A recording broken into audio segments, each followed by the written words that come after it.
Hola, estamos en nuestros diálogos Parques Nacionales ¿Cómo vamos? Hoy nos acompaña el exministro Juan Mayer, quien es una persona que todos conocemos en el Sistema Nacional Ambiental y por fuera del mismo.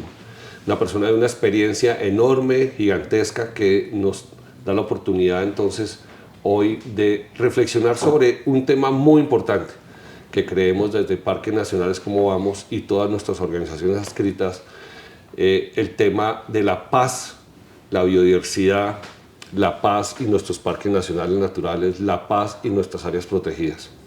Por eso hemos invitado al doctor Juan a que nos acompañe hoy con su experiencia y que nos pueda entregar sus recomendaciones e impresiones de cuál debería ser el camino que el país y el gobierno y todos los actores de la sociedad podamos adelantar para garantizar la sostenibilidad de nuestras áreas protegidas. Doctor Juan, bienvenido a este diálogo de Parques Nacionales ¿Cómo vamos? Muchas gracias, Omar. Un gran placer.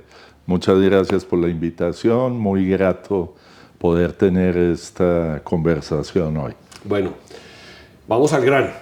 Doctor Juan, su experiencia en temas de paz y de negociación con actores que han tomado decisiones contrarias a la legalidad, si se quiere, en términos prácticos, en procurar de un mensaje. ¿Cuál es respecto de las áreas protegidas del país? ¿Cómo ha visto usted este proceso tan complejo de tantos años inmerso en negociaciones, en conflictos, en diálogos, en acuerdos? ¿Qué puede usted contarnos a Parques Nacionales ¿Cómo vamos? Y a toda su audiencia de cómo ve usted este proceso actualmente y qué ha pasado en el país? A ver, yo tendría que hacer una mención a antecedentes. Cuando fui director de la Fundación ProSierra Nevada,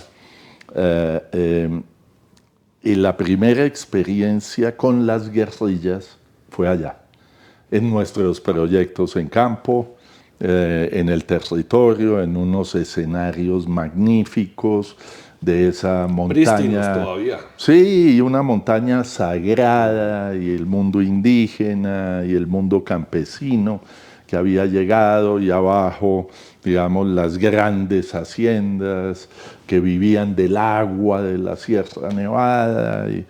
Y esos primeros diálogos con la guerrilla allí creo que fueron muy importantes para impulsar el sentido de la protección de la naturaleza, que era un tema de todos. No de unos. Era como el eje central. Sí, entonces ahí no había diferencias, no podían existir otro tipo de diferencias, pero la naturaleza y el medio ambiente era algo común, de eso podíamos hablar. Entonces ahí se inició un prediálogo, diría yo, que posteriormente fue llevado al Caguán. En ese momento ya soy ministro de Medio Ambiente. Se inicia ese proceso con las FARC allá en el Caguán, un proceso lamentablemente frustrado desde todo punto de vista. Se mezclaron otros intereses, otros objetivos diferentes que el mismo ecosistema, por ponerlo en eran negocios. Y la paz nunca ha sido fácil. Desde Belisario Betancur, si empezamos a hacer un recuento de lo que ha sido la paz y las negociaciones en Colombia, eso nunca ha sido fácil y sigue sin ser fácil. Lo estamos viendo, ¿no?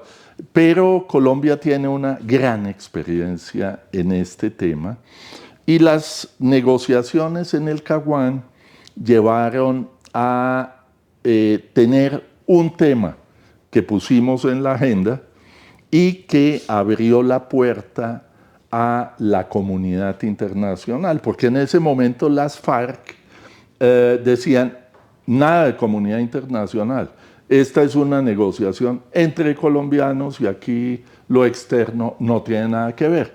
Pero a través de una propuesta que fue tener la primera reunión sobre medio ambiente y cultivos ilícitos, abrió la puerta para que llegara la comunidad internacional en su primera reunión. Pero siendo el tema de cultivos ilícitos tal vez uno de los primeros motores de deforestación en muchas de las áreas protegidas del país en ese entonces. Sin duda, pues acordémonos que en esa época fue que se formuló el Plan Colombia.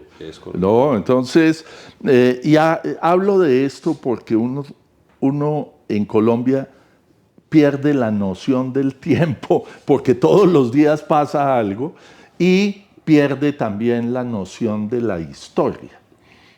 Si uno no conoce la historia, entonces vas repitiendo una cantidad de cosas. Pero hoy yo veo con muy buenos ojos el hecho de que en la agenda, formalmente, por lo menos con el ELN, esté el tema ambiental. Cuestión que se está discutiendo con el EMC, el fragmento de EMC que ha quedado para algunos departamentos en la región amazónica, se ha constituido la cuestión ambiental en un tema fundamental que tiene que ver con el ordenamiento territorial, que tiene que ver con la reforma agraria, que tiene que ver con la comunidad internacional, con el cambio climático, con todo. Fíjese que antes de llegar a este escenario, usted pasó como uno de los actores importantes dentro de la negociación con las FARC en el acuerdo de paz que se derivó en la reforma rural integral. Hay algunos actores y autores que señalan que a esa reforma rural integral, que es nuestro marco constitucional, es el camino, le hizo falta algo, le hizo falta una consideración ambiental adicional, reconocer la oferta ambiental de la Amazonía de manera mucho más estructurada. ¿Qué nos faltó ahí? ¿O qué de esa experiencia es válida para lo que hoy, con lo que usted está refiriendo, podamos implementar? O sea, de esa experiencia de negociación con las FARC, ¿qué podemos utilizar hoy o se ha transformado esa negociación? ¿Usted cómo lo puede ver? Yo creo que ha sido un proceso, ha sido un proceso de discusión, de ideas, que se va concretando poco a poco, pero también tenemos que tomar en cuenta una cosa muy importante. Hace 25 años el medio ambiente no era parte de la agenda pública. Y de ningún sector con muchas dificultades, además. Exactamente. Entonces, hoy el tema ambiental está en el primer nivel de la agenda política. Es muy valioso y es lo que hay que destacar. Entonces, esto ha cambiado. Hemos avanzado, pero esos avances no son nuestros. Esos avances son los del daño ambiental, ¿no? El daño ambiental y la afectación ambiental ha conducido a que todo el mundo se alarme con el tema del cambio climático, hoy con el tema de la desaparición de especies y la extinción de los ecosistemas de los cuales vivimos nosotros.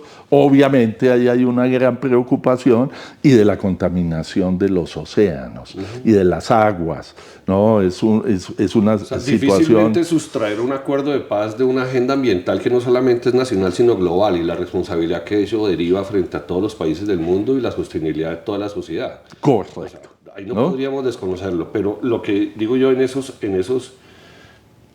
discusiones, cómo lograr hacerle entender al otro o cómo construir con el otro esa aproximación a, por ejemplo, cuando ustedes discutían la reforma rural integral, ¿qué se imaginaban en ese momento, por ejemplo, un territorio como la Amazonía, en términos de las zonas de alrededor de nuestros parques como Chiribiquete, Tinigua, Picachos?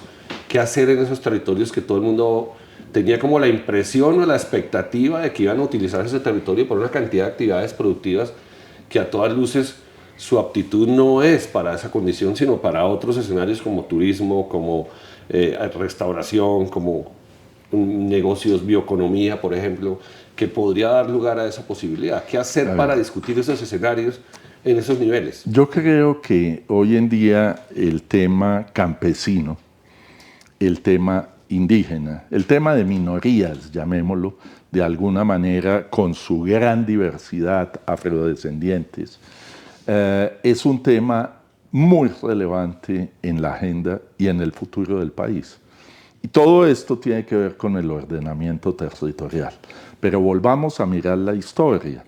En un determinado momento, a finales del gobierno de Samper y comienzos del gobierno de Pastrana, fue posible constituir la primera reserva campesina en el Pato Balsillas, ¿no? Que era el núcleo de las FARC, de uno de los frentes más sanguinarios de las FARC, que tenían esa territorialidad, que hoy se sigue combatiendo entre estos grupos de las FARC por la territorialidad y por el control territorial de Pato Balsillas. Pero la reserva campesina, que tengo que hacer tributo aquí a Alfredo Molano, ¿no? Y a Darío Fajardo, ellos dos me metieron en un determinado momento, siendo yo ministro en ese cuento, y fuimos a parar al Pato Balsillas, a hablar allá con los campesinos. Y eso fue muy interesante porque faltaban comprar unas tierras de don Leonidas Lara, la parte más hermosa de ese valle interandino que hay allá en el Pato, una cosa maravillosa, y pudimos comprarlo. Pusimos la plata, se compró y se constituyó la primera reserva campesina, que fue observada con mucha prevención. ¿Qué se quiere? ¿Por qué se están creando esos espacios? Eso es como crear una república independiente. En fin, muchos cuestionamientos. Hoy, el tema de las reservas campesinas debe ser y es un gran aliado para la conservación, para los parques naturales nacionales, para el ordenamiento del territorio, con estas figuras que se constituyen en un elemento central de respuesta a los campesinos de nuestro país para que puedan vivir de una manera acorde con su territorio, con sus costumbres, y puedan estar protegidos bajo una figura legal en su territorialidad y no desplazados. Entonces, ese es un elemento que yo llamaría mucho la atención, porque hoy empieza a ser la figura de reservas campesinas, y uno la empieza a ver en los mapas. Ya se acaban de crear 14 más. O sea, prosperó una idea para lo cual había una resistencia tremenda. Es posible que haya todavía resistencias, pero es un modelo muy interesante y muy importante. Más en procura de una percepción ideológica, si se quiere, porque desde luego la figura es, como usted lo señala, una figura estructural y estratégica, y yo creo que en la aproximación a los temas de conservación y de las zonas de amortiguación de nuestras áreas protegidas, que yo creo que por ahí puede ser uno el camino de asegurar esas áreas y buscar la forma de que nuestros campesinos tengan la certidumbre y la tranquilidad de estar ubicados en nuestros territorios. A mí me parece que las áreas de reserva campesina son estructurales y son importantes, como usted lo señala. Eso es un tema. El otro tema que usted sugeriría tener en cuenta en el proceso de nuestros parques nacionales naturales con relación a la paz y la naturaleza, ¿cuál podría ser según su juicio? A ver, quiero adicionar algo al tema del ordenamiento territorial con estas figuras que ya mencioné. Eso garantizaría el cierre de la frontera agrícola. Eso es muy importante, ¿no? Porque una figura de ese orden territorial que lleve al cierre de la frontera agrícola, acompañado de la reforma agraria que finalmente empieza como a tener camino, puede ser la gran solución con visión de mediano y largo plazo. Ahora sí entramos en la siguiente pregunta, y yo aquí tengo una reflexión, y yo creo que Colombia, país de la diversidad biológica, país acompañado de la diversidad cultural, tiene unos elementos culturales con una visión distinta a la del mundo occidental. Ese es un gran patrimonio en Colombia. Que todavía no lo reconocemos, No. desafortunadamente.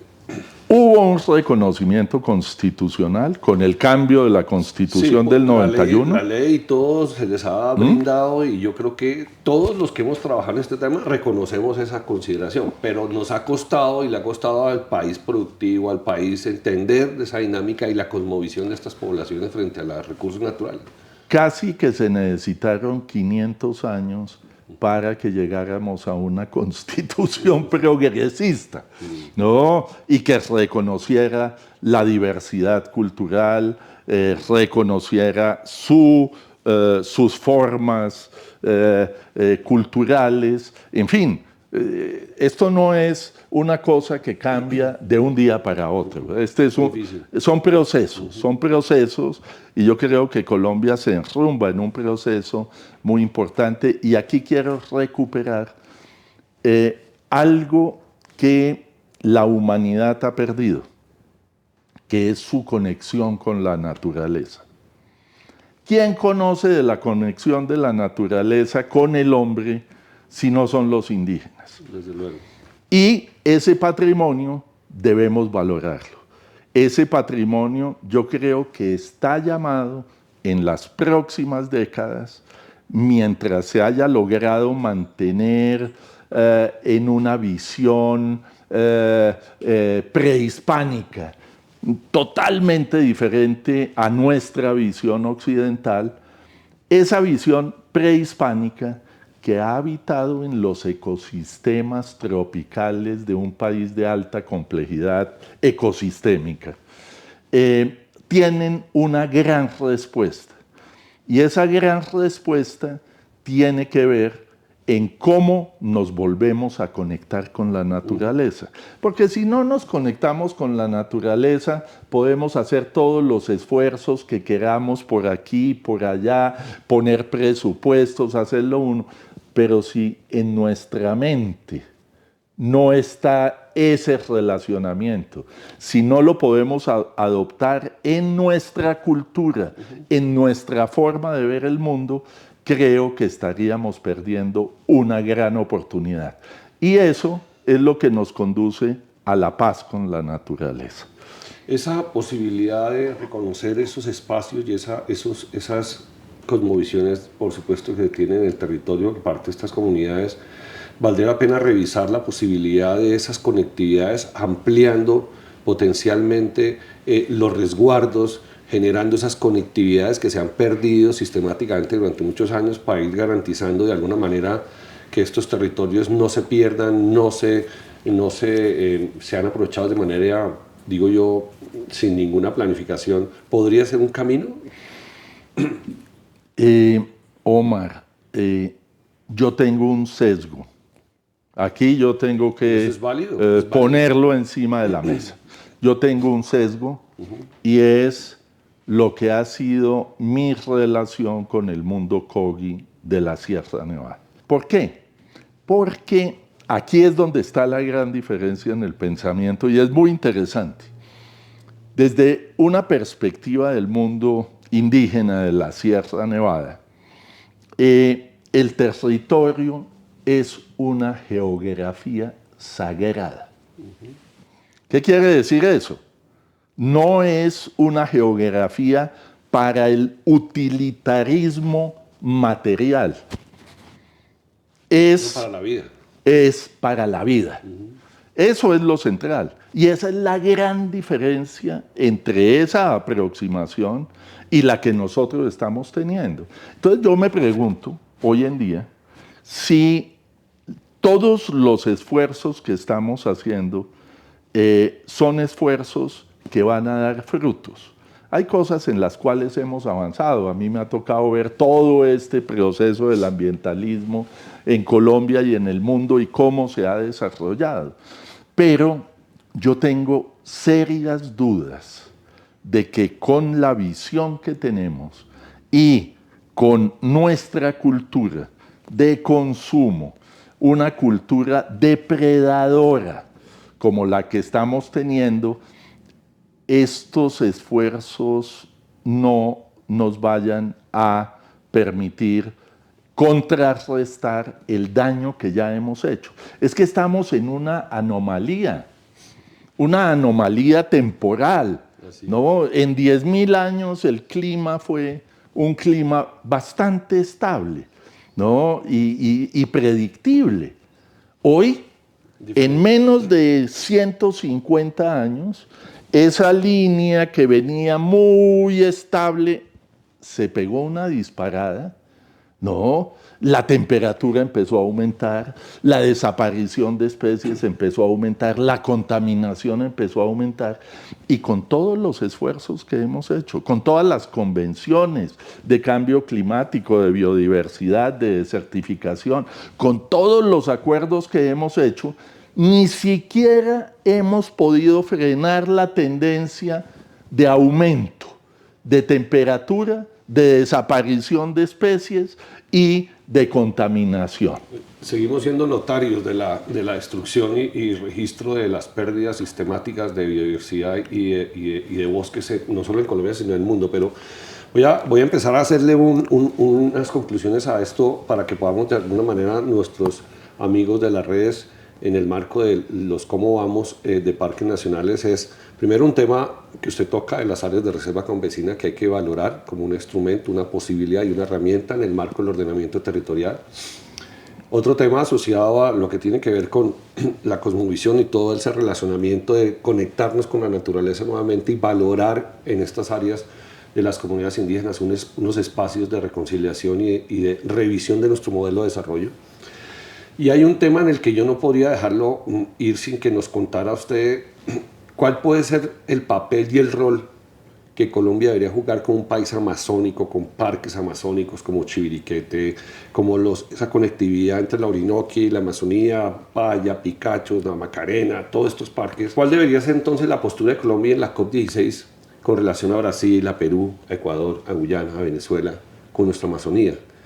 Pero yo siento que papeles como el de la OTCA y papeles como el de estas agencias, que son valiosos y que seguramente tienen mucho que contar, ninguna de las naciones lo ha logrado apropiar. ¿Qué papel jugar en la COP con relación a este tema y cuál sería el consejo que usted le daría al país para enfrentar una negociación que realmente produzca efectos y resultados en el territorio? A ver, esa es una pregunta muy sugestiva, porque yo creo que el concepto de desarrollo sostenible que hemos construido hasta el momento le está haciendo falta algo, porque no ha solucionado los problemas. Hemos avanzado, hay mejor ciencia, hay mejor conocimiento, pero las cifras nos muestran que el deterioro aumenta. Progresivo. ¿No? Es progresivo. Entonces, ahí hay algún problema. Y ese problema tenemos que ir a fondo para poder entender qué es. Y yo creo que ese a fondo tiene que ver con que el proceso de desarrollo sostenible y el concepto de desarrollo sostenible carece de espiritualidad. Y la espiritualidad es la única que puede conectar al ser humano con la naturaleza.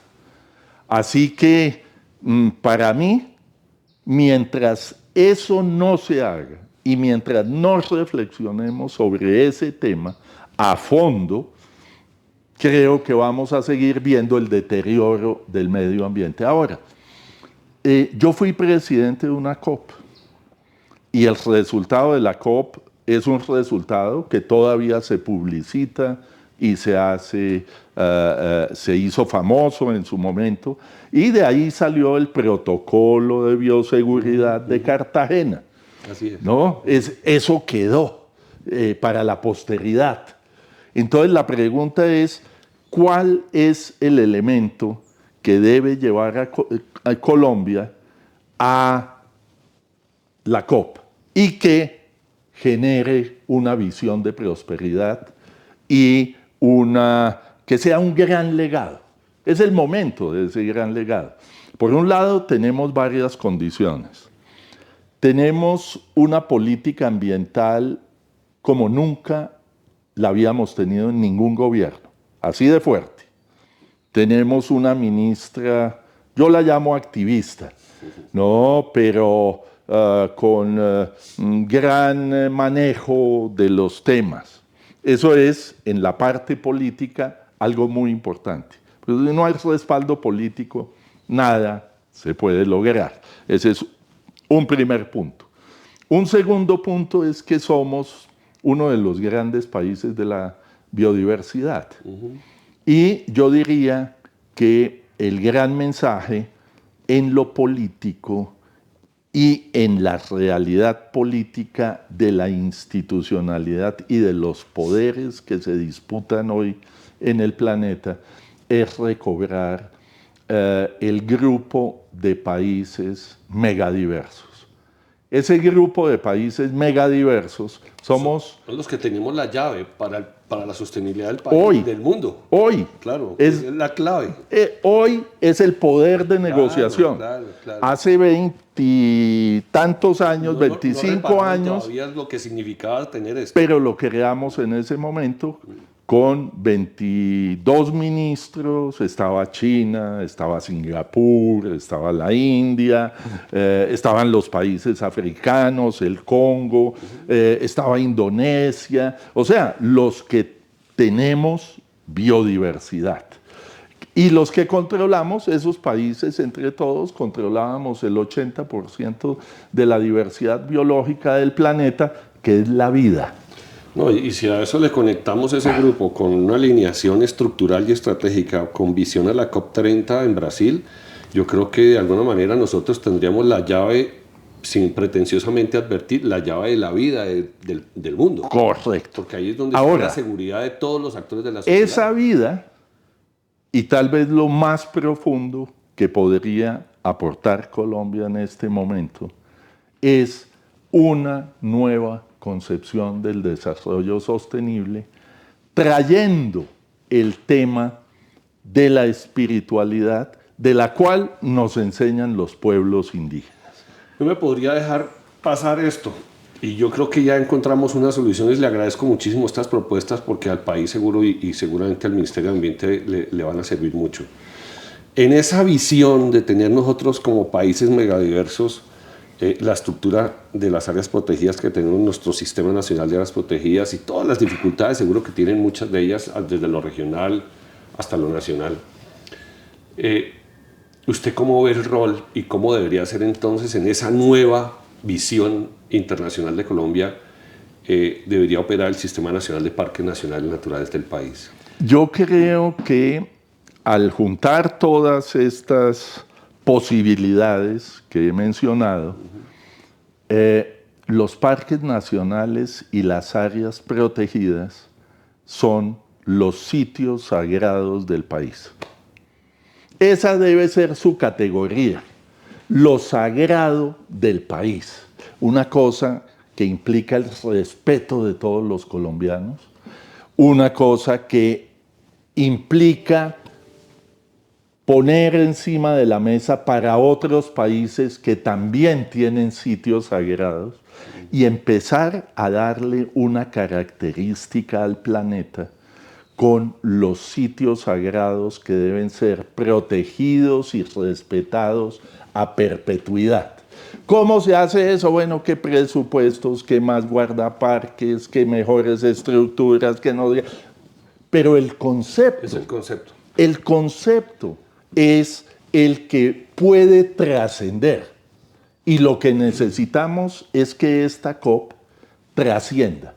Porque hasta el momento, tengo que decirlo, el discurso, la narrativa, porque aquí es un tema de narrativa. La narrativa sobre la paz con la naturaleza es una narrativa muy atractiva, muy importante, pero se ha quedado en un discurso político que requiere contenido. Perfecto. Si encontramos el contenido con ese magnífico discurso político, la sacamos del estadio. Bueno, doctor Juan, muchas gracias. Esto era lo que queríamos para que le quedara a todos ustedes en la retina la visión de un experto, de una persona que todo el Sistema Nacional Ambiental reconoce como uno de sus grandes líderes respecto a parques, respecto a la paz con la naturaleza, respecto de cómo vamos en los parques nacionales del país. Y todo lo que estamos buscando es agregar valor, es construir con ustedes eso que acaba de señalar el doctor Juan. Es cómo logramos cambiar ese chip entre todos y volver nuestros parques nacionales y nuestras áreas protegidas el centro de la vida de Colombia y del mundo. Un abrazo para todos y esperamos vernos en otra oportunidad.